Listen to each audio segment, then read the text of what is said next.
بسم اللہ الرحمن الرحیم۔ السلام علیکم معزز ناظرین، آج کی ویڈیو میں آپ سب کو خوش آمدید کہتی ہوں۔ آج کی ویڈیو میں روزمرہ پڑھی جانے والی دعاؤں کا ذکر ہے اور ویڈیو کے آخر میں ایک ایسا وظیفہ بتاؤں گی جس سے آپ کی دنیا و آخرت سمجھ جائے گی انشاءاللہ۔ گھر سے نکلتے وقت کی دعا۔ بسم اللہ توکلت علی اللہ لا حول ولا قوۃ الا باللہ۔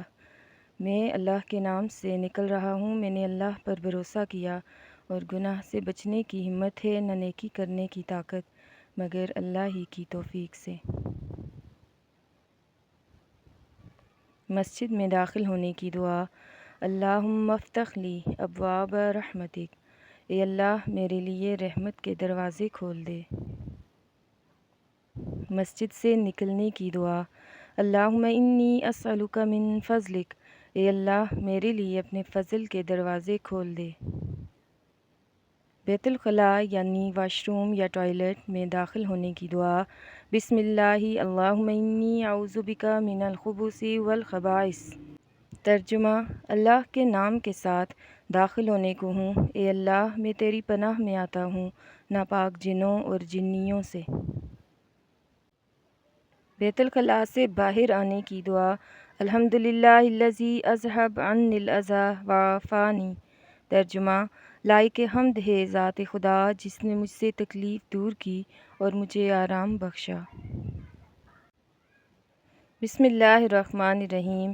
کسی بھی مصیبت میں یہ دعا ضرور پڑھا کریں۔ لا الہ الا انت سبحانک انی کنت من الظالمین۔ پانی پینے کے بعد کی دعا۔ الحمدللہ الذی سقانا عذبا فراتا برحمتہ ولم یجعلہ ملحا اجاجا بذنوبنا۔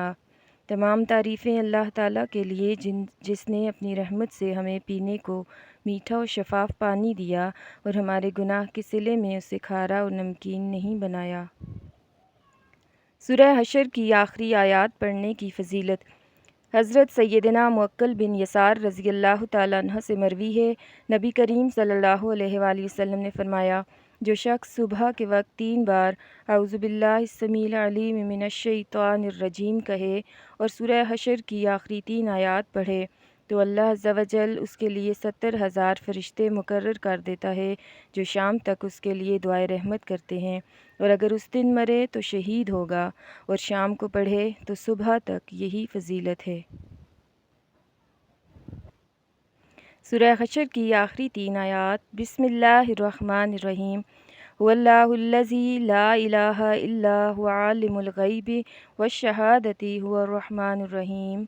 هو اللہ الذی لا الہ الا هو الملک القدوس السلام المؤمن المہیمن العزیز الجبار المتکبر سبحان اللہ عما یشرکون۔